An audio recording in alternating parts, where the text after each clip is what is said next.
तारिक बिन Ziyad ने Spain के साहिल पे अपनी ही कश्तियों को आग क्यों लगा दी। फुल डिटेल आपको आज की इस वीडियो में बताने जा रहे हैं, मगर उससे पहले हमारे चैनल शहज़ेब खान वर्ल्ड को सब्सक्राइब करके वीडियो को लाइक भी ज़रूर कर दें। आप सल्लल्लाहु अलैहि वसल्लम की वफ़ात सालों बाद तक भी मुसलमानों के फतूहात का सिलसिला जारी व सारी था और इसी फतूहात के सिलसिले में मुसलमानों ने अफ्रीका तक का इलाका फतह कर लिया था और अफ्रीका के हाकिम ने इसी सिलसिले को आगे बढ़ाते हुए स्पेन पे हमला करने का फैसला किया। तकरीबन 12,000 का लश्कर तैयार किया और इस लश्कर को तारिक बिन ज़ियाद के सुपुर्द किया। मगर तारिक बिन ज़ियाद ही क्यों? क्योंकि तारिक बिन ज़ियाद एक बहुत ही ताकतवर, निडर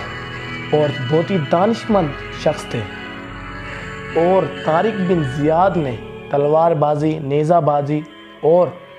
तीरंदाजी बचपन से ही सीख ली थी और किताबों में लिखा जाता है कि तारिक बिन ज़ियाद की तलवार के साथ यूँ दोस्ती थी कि जैसे बच्चों की खिलौनों के साथ होती। अफ्रीका और स्पेन के दरमियान एक समंदर था और तारिक बिन ज़ियाद अपने 12,000 के लश्कर को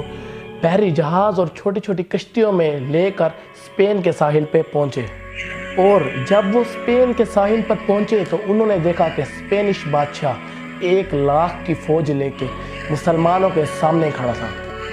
और इस 1 लाख के लश्कर को देखकर मुसलमान फ़ौज का हौसला टूटने लगा और उनके अंदर ये अफवाह फैल गई कि अगर मुसलमान हारने लगे तो हम अपनी कश्तियों से अफ्रीका वापस रवाना हो जाएंगे। तारिक बिन ज़ियाद एक बहुत ही दानिशमंद शख्स थे तो उनको मुसलमानों की इस कमज़ोरी का पहले से ही पता लग गया और तारिक बिन ज़ियाद ने मुसलमानों के 12,000 के लश्कर को मुखातिब करके एक बहुत ही जोशो जज्बे से बयान किया, जिसमें उन्होंने कहा या तो हम स्पेन में ही शहीद हो जाएंगे या तो हम स्पेन को फतह करके यहीं पे ही रहेंगे और अगर कोई शख्स यहाँ से जाना चाहता है तो उसको इजाज़त है, वो यहाँ से जा सकता है। जिसके बदले में 12,000 में से एक शख्स भी मैदान जंग छोड़ के नहीं गया और ये कह के तारिक बिन ज़ियाद ने तमाम कश्तियों को आग लगा दी कि या तो हम यहीं पे शहीद हो जाएंगे और या तो हम स्पेन को फतह करके यहीं पे ही रहेंगे।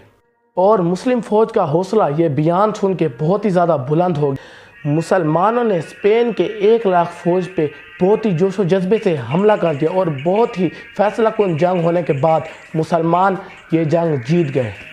और तारीख़ में पहली दफ़ा इस्लामी परचम स्पेन पे लहरा दिया और मुसलमानों ने 800 सालों तक स्पेन पे नाकाबिल यकीन हुकूमत कायम की और यूँ तारिक बिन ज़ियाद के एक फ़ैसले से मुसलमान बहुत ही मुश्किल जंग बहुत ही आसानी से जीत गए। और तारिक बिन ज़ियाद ने उस जंग में जो फ़ैसला किया वो फ़ैसला उससे पहले ना किसी जंग में हुआ था और ना आगे किसी जंग में हो सकता है। Subscribe for Shahzeb Khan world and thank you for watching.